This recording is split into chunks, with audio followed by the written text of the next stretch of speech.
बिस्मिल्लाहिर्रहमानिर्रहीम। अस्सलाम वालेकुम स्टूडेंट्स, उम्मीद है आप खैरियत से होंगे। तो आज की वीडियो में हम class 9th maths national book foundation chapter number 9 exercise 9.6 को स्टार्ट करने जा रहे हैं। स्टूडेंट्स, ये एक्सरसाइज थोड़ी सी छोटी है और इसके अलावा मैं आपको ये भी बता दूं कि आप वीडियो में स्किपिंग भी कर सकते हैं। यानी कि अगर आप क्वेश्चन नंबर 1 नहीं देखना चाहते, क्वेश्चन नंबर 3 देखना चाहते हैं, तो आप वीडियो में स्किपिंग करके क्वेश्चन नंबर 3 को क्लिक कर सकते हैं। इसके अलावा ये जो एक्सरसाइज है ये स्टेटमेंट बेस्ड है। हम इसकी स्टेटमेंट को समझेंगे और साथ ही साथ क्वेश्चन को सॉल्व करते जाएंगे। तो आइए क्वेश्चन नंबर 1 की तरफ आते हैं और इसको पढ़ते हैं, समझने की कोशिश करते हैं और साथ सॉल्विंग भी करते हैं। जैसे यहाँ पे हमारे पास कहा गया है कि a lawn is in the shape of equilateral triangle. अब सबसे पहले तो आपको पता होना चाहिए कि एक इक्विलेटरल ट्रायंगल कौन सी होती है। हमने पहले भी पढ़ा है कि इक्विलेटरल ट्रायंगल वो ट्रायंगल होती है जिसकी तीनों साइड्स सेम लेंथ में हों। यही पढ़ा था। अब आगे कहते हैं कि find the perimeter of lawn.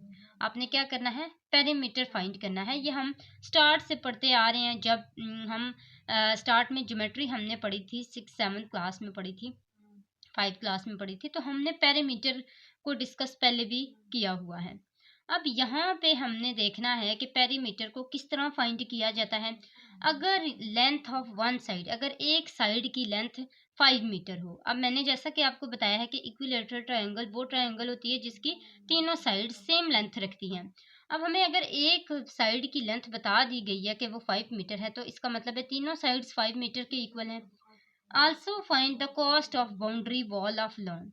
इसके साथ साथ हमें ये भी बताया गया है कि आपने फाइंड करना है खर्चे को बाउंड्री वॉल, वॉल यानी कि वो जो वॉल की बाउंड्री है ना, दीवार की बाउंड्रीज हैं, उनकी कॉस्ट को आपने फाइंड करना है। लॉन की बाउंड्री ऐसे बनाई गई है, ठीक है। उसके वॉल की जो कॉस्ट है वो है ₹220 पर मीटर के हिसाब से कितने रुपीस है, 220। हमने वो भी फाइंड करनी है। अब यहाँ पे हमने टोटल फाइंड करनी है, ठीक है, कॉस्ट ऑफ बाउंड्री वॉल। अब हमने सबसे पहले तो इसमें फाइंड करना है पेरीमीटर को। तो आइए पेरीमीटर को देखते हैं फाइंड कैसे करते हैं। तो स्टूडेंट्स, चूंकि हमने कॉन्सेप्ट पढ़ा हुआ है पॉलीगॉन का, कि एक क्लोज्ड फिगर को पॉलीगॉन कहा जाता है, तो यहाँ पे जब हमारे पास ट्रायंगल की बात हुई तो हम कहेंगे कि ये क्या है, ये पेरीमीटर ऑफ पॉलीगॉन है, ठीक है, पेरीमीटर ऑफ पॉलीगॉन। अब मैंने आपको बताया कि हमने क्या करना है, इसके पेरीमीटर को फाइंड करना है। तो हमने पहले ये पढ़ा हुआ है कि जब भी हम पेरीमीटर को फाइंड करते हैं तो तीनों साइड्स को आपस में प्लस कर देते हैं। अगर हमारे पास एक साइड अवेलेबल है तो इसका मतलब है कि इक्विलेटरल ट्रायंगल की जो दूसरी साइड्स हैं वो भी 5 के इक्वल हैं। और इस तरह हम यहाँ पे लिख लेंगे कि 5 + 5 + 5। तो हम जब इन तीनों को आपस में प्लस करेंगे तो हमारे पास आंसर क्या आएगा, 15 मीटर। मीटर का यूनिट मैं इसलिए यूज़ कर रही हूँ क्योंकि हमारे पास एक साइड की जो लेंथ थी वो मीटर के अंदर अवेलेबल थी, तो जब तीनों को प्लस करेंगे तब भी मीटर के अंदर आंसर आएगा। अब ये हमारे पास पेरीमीटर फाइंड हो चुकी है। इसके बाद हमने क्या फाइंड करना है, कॉस्ट ऑफ बाउंड्री वॉल। तो यहाँ पे हम पहले स्टेटमेंट लिख लेते हैं कि कॉस्ट ऑफ बाउंड्री वॉल कितनी है। Cost of boundary wall rupees कितने हैं, 220, यही है ना, और कितने पर मीटर, मैं ऐसे ही लिख लेती हूँ, ठीक है। अब हमने क्या करना है कि ये जो हमारे पास पेरीमीटर हमने फाइंड किया था इसको हमने मल्टीप्लाई कर देना है किसके साथ, इस बाउंड्री वॉल के जो कॉस्ट है उसके साथ। तो हमारे पास 15 मीटर आया था, हमने 15 को मल्टीप्लाई कर देना है किसके साथ, 220 के साथ। और जब हम इसको मल्टीप्लाई करते हैं तो हमारे पास आंसर आता है 3300। इसका मतलब है कितने रुपीस है, 3300। इस पूरी वॉल के ऊपर जो लॉन के साइड पे जो बाउंड्री है ना उसकी, उस पूरी के ऊपर 3300 का खर्चा आया है, कॉस्ट आई है। तो यहाँ तक हमारे पास इसका क्वेश्चन नंबर 1 कंप्लीट होता है। उम्मीद है आपको अच्छे से समझ आ गया होगा। लेकिन आपने जाते जाते हमारी एक रिक्वेस्ट कबूल करनी है, एक्सेप्ट करनी है कि आप हमारे चैनल को सब्सक्राइब करते जाएं और साथ ही साथ वीडियो को लाइक भी किया करें। अब आइए क्वेश्चन नंबर 2 की स्टेटमेंट को पढ़ते हैं, समझते हैं और फिर इसको भी सॉल्व करने की कोशिश करते हैं। क्वेश्चन नंबर 2 में हमारे पास दिया गया है कि cricket ground in a village, एक गांव में क्रिकेट ग्राउंड है, is in the shape of parallelogram. अब आपको पता है पैरेललोग्राम किस तरह की होती है, हम पहले भी पैरेललोग्राम के बारे में काफ़ी पीछे चैप्टर्स के बारे में पढ़ चुके हुए हैं। अब पैरेललोग्राम इस तरह की होती है, इस शेप में है, ठीक है। साथ ही साथ जो भी यहाँ पे बताया जाएगा ना, वो हम इसके ऊपर अप्लाई करते जाएंगे, इस पैरेललोग्राम के ऊपर। One side of ground is 65 metre. हम कह देते हैं कि एक साइड यानी कि ये वाली साइड जो है ना, ये कितने के इक्वल है, 65 मीटर के इक्वल है। Long and distance between parallel sides having length 65 metre is 42 metre. अब इसका मतलब ये है कि जितनी उसकी लंबाई है ना, यानी लॉन्ग का मतलब क्या होता है, लेंथ, और उस जो पैरेलल साइड है ना, उसकी उसकी जो सामने पैरेलल वाली साइड है, ये वाली और ये साइड दोनों पैरेलल है ना। मैं इसके ऊपर ना ऐसे मार्किंग कर लेती हूँ कि ये दोनों पैरेलल हैं, ठीक है, ये दोनों पैरेलल हैं। और कहते हैं कि इसकी जो पैरेलल साइड है उनकी लेंथ 65 मीटर इज 42 मीटर है, यानी कि 65 मीटर से कट के वो कितनी हो गई है, 42 मीटर। ये वाली जो हमारे पास लेंथ है ये कितनी है, 42 मीटर है। उसके बाद हमें कहा गया है कि find the cost of planting grass ₹10। ये भी कहा गया है कि जो कॉस्ट है ना प्लांटिंग ग्रास की, वो 10 रुपीज़ है, लेकिन पर स्क्वायर मीटर। जैसे वहाँ पे पर मीटर की बात की थी ना, इस तरह यहाँ पे पर स्क्वायर मीटर की बात की गई है, और ₹10 का खर्चा आया है उस ग्रास प्लांटिंग ग्रास के ऊपर। अब हमने यहाँ पे जो फाइंड करना है वो क्या करना है, कॉस्ट ऑफ प्लांटिंग ग्रास। तो इसके लिए सबसे पहले तो हम एरिया की बात करेंगे। एरिया की बात हम इसलिए करेंगे क्योंकि जब हमारे पास इसका एरिया आ जाएगा तो उसी एरिया को हम इस 10 रुपीज़ से मल्टीप्लाई करेंगे। जब हम इसको मल्टीप्लाई कर लेंगे ना, तब हमारे पास इसका आंसर आएगा। तो जैसे हमने पेरीमीटर फाइंड किया था सबको प्लस करके, इसी तरह एरिया का भी हमारे पास एक फार्मूला होता है।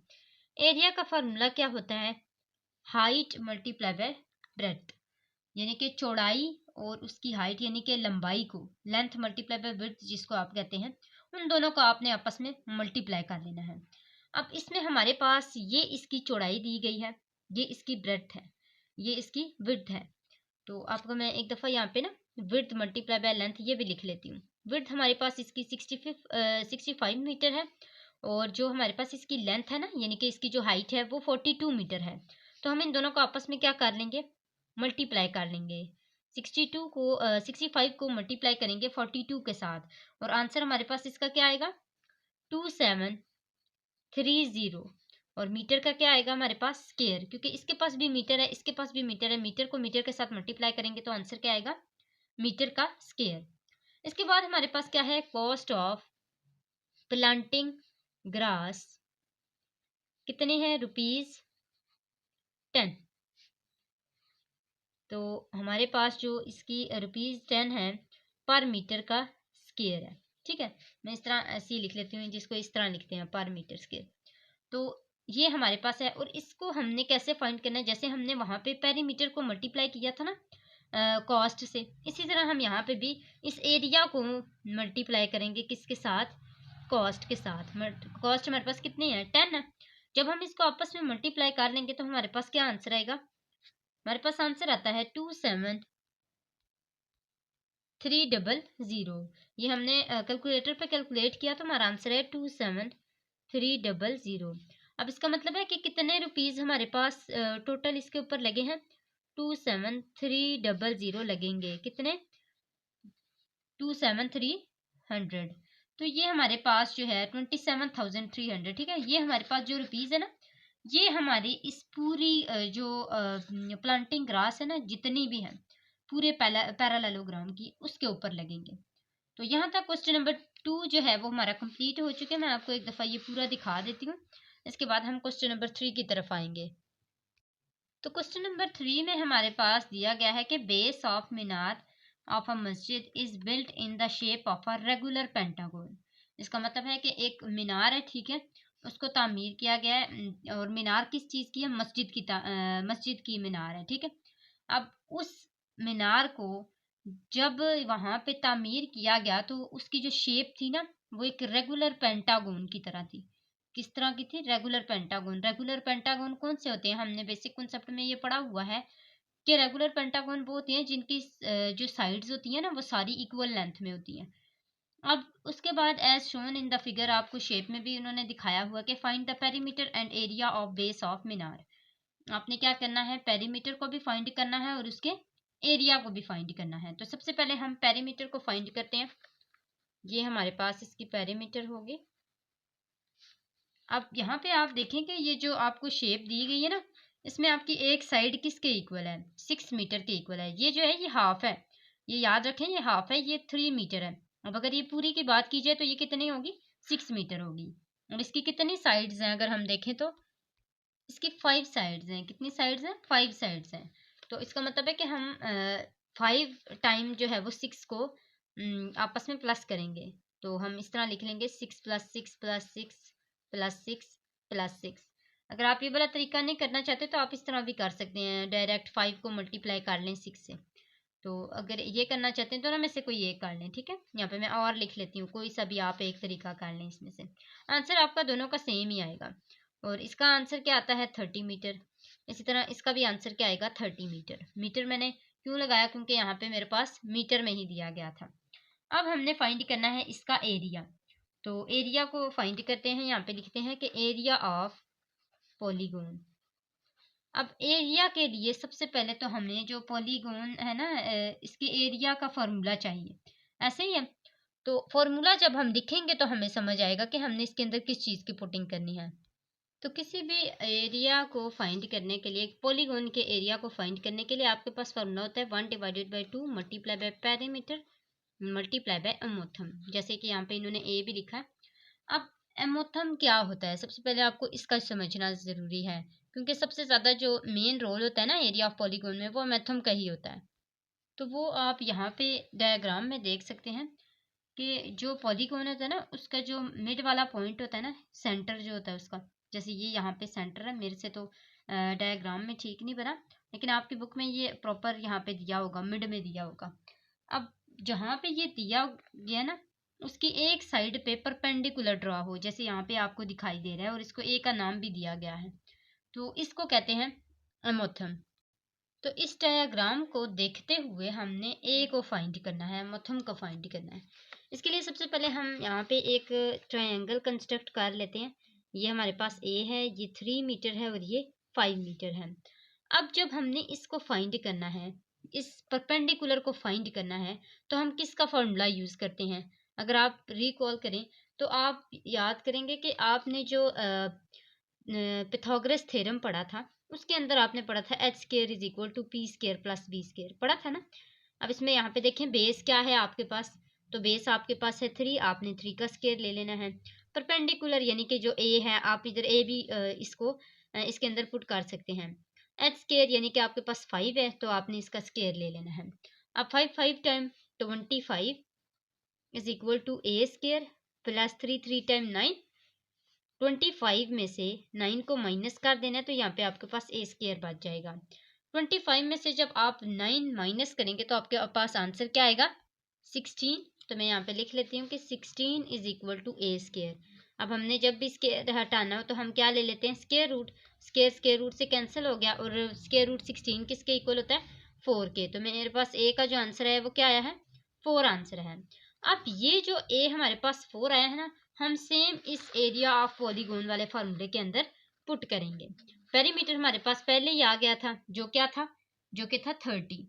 तो हम यहाँ पे पुट कर लेते हैं कि 1/2 मल्टीप्लाई पेरीमीटर 30 मल्टीप्लाई बाय 4, जो कि हमने अभी निकाला है। 1 टाइम 2 2 टाइम 4, तो 30 multiply by 2 is equal to 60। तो हमारे पास एरिया क्या आया है, 60। कितना आया है, 60 आया है।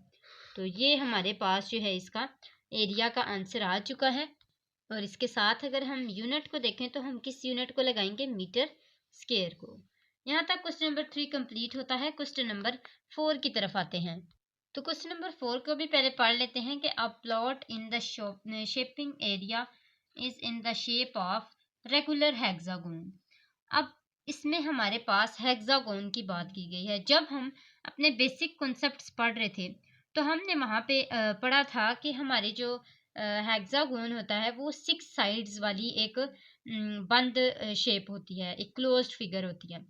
तो सबसे पहले तो हम एक हेक्सागोन बना लेते हैं जिसकी कितनी साइड्स होंगी, 6, 1 2 3 4 5 6। ये हमारे पास एक हेक्सागोन बन गया, इसकी 6 साइड्स हैं। इसके बाद one side of the plot is 10 metre long. अब आपको पता है कि रेगुलर वो होती है जिसकी सारी साइड्स इक्वल होती है, ऐसे ही है ना। तो हमारे पास अगर एक 6 मीटर है तो बाकी सारी भी क्या होंगी, 6 मीटर होंगी। Find the cost of fencing the plot, ₹160 पर मीटर। अगर कॉस्ट इतनी बताई जाए तो फिर बाकी सारी सारी की कितनी होगी। एरिया बताना है प्लॉट का, उसके साथ cost of filling the plot ₹500। अगर 500 बताई जाए तो फिर हम लोग क्या करेंगे। तो सबसे पहले तो हम फर्स्ट पार्ट को फाइंड करते हैं, लेकिन फर्स्ट पार्ट को फाइंड करने से पहले हमें पेरीमीटर को फाइंड करना पड़ेगा। तो जैसे हमने पहले पेरीमीटर फाइंड किया था ना, सेम वैसे ही हम करेंगे।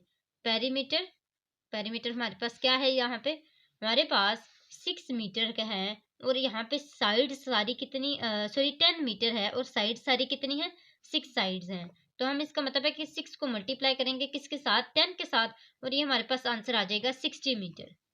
अब इसके बाद फर्स्ट ये जो पार्ट है इसमें हमारे पास लिखा गया है कि कॉस्ट ऑफ फेंसिंग, यहाँ से हमारा फर्स्ट पार्ट स्टार्ट होता है और इसमें लिखा क्या गया है, cost of fencing the plot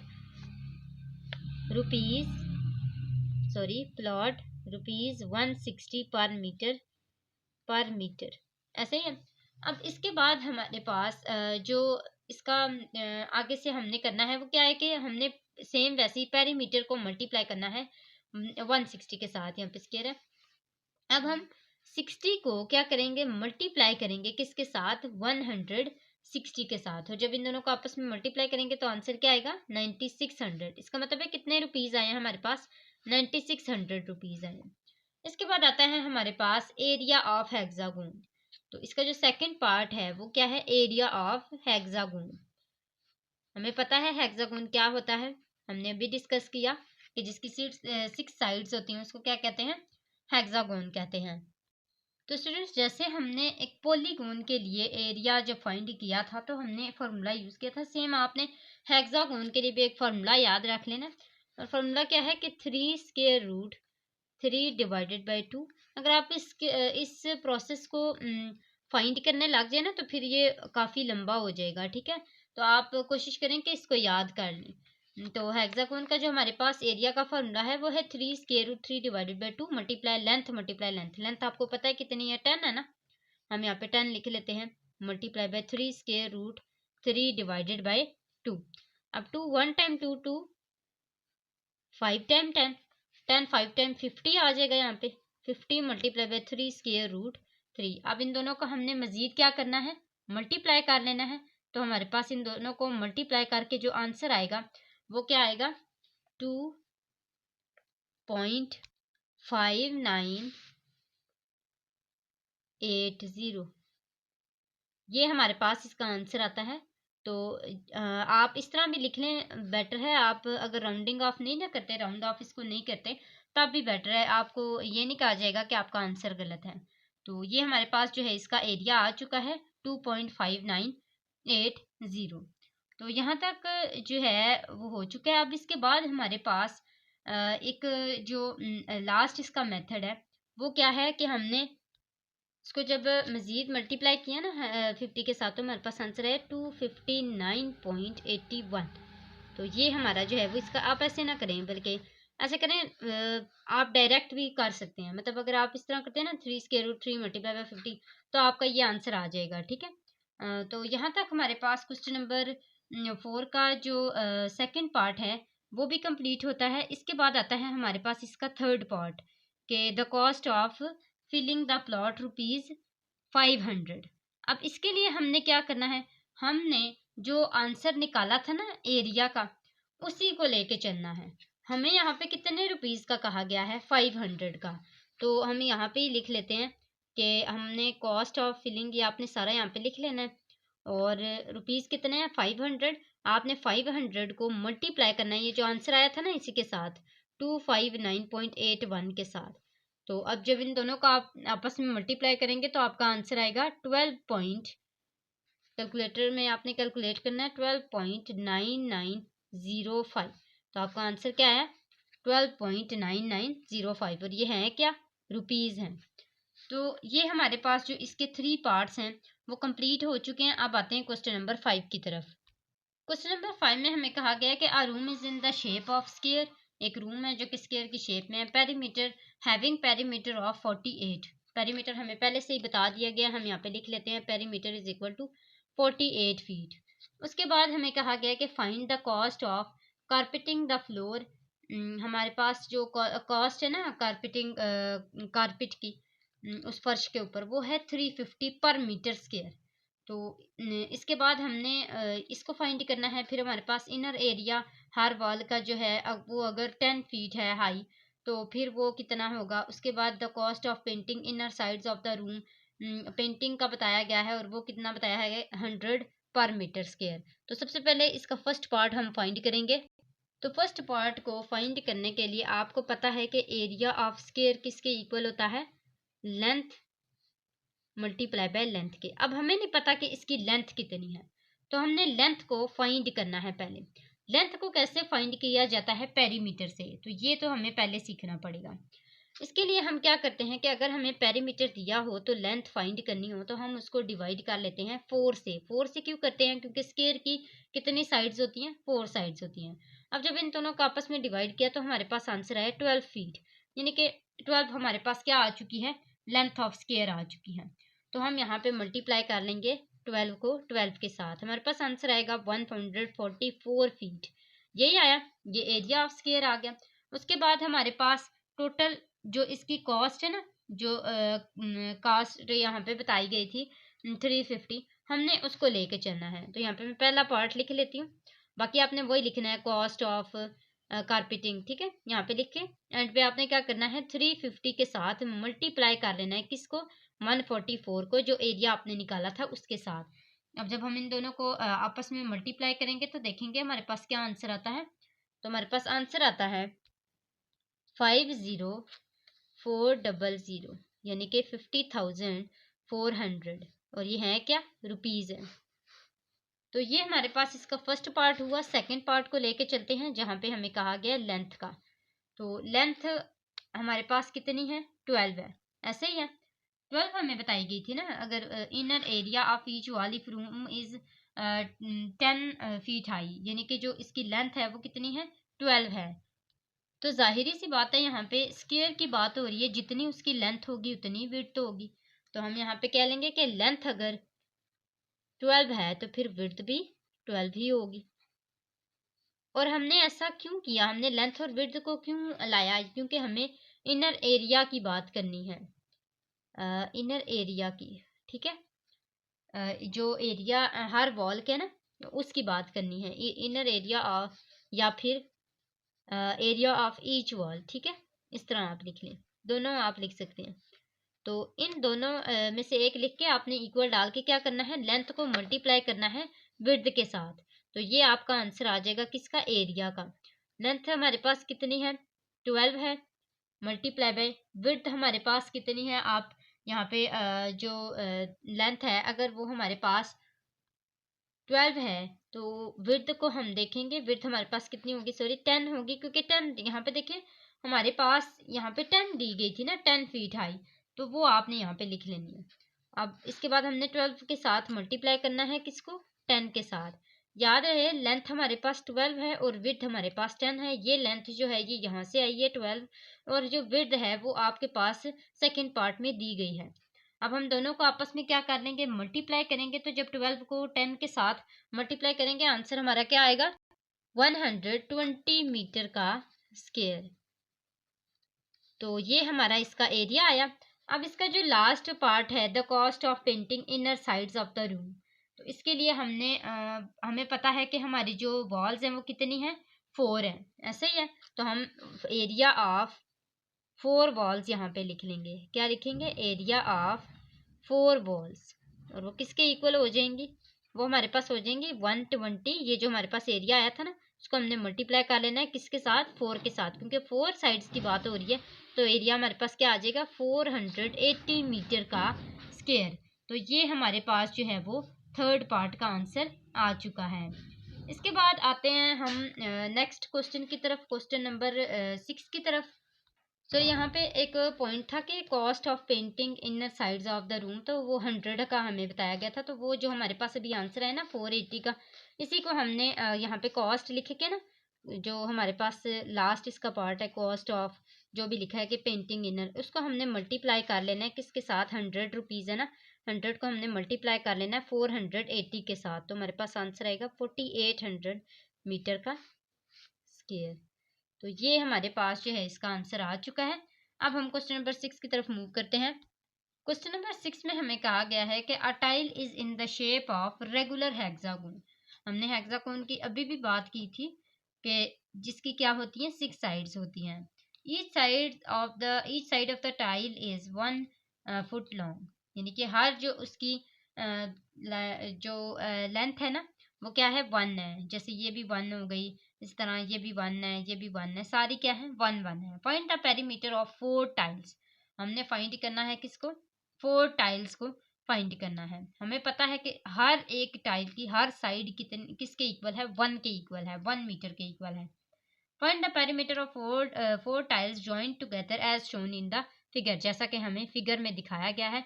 तो हमने सबसे पहले इस सारी साइड्स को काउंट कर लेना है। तो जब हम इसको काउंट करेंगे तो हमारे पास ये कितनी बनेंगी, तो ये हमारे पास टोटल बनती हैं 14 साइड्स। आपको याद रहे, आपने सिर्फ ये जो एक्सटर्नल इसकी साइड्स है ना ये फाइंड करनी है। तो वो हमारे पास कितनी है, वो हमारे पास है 14।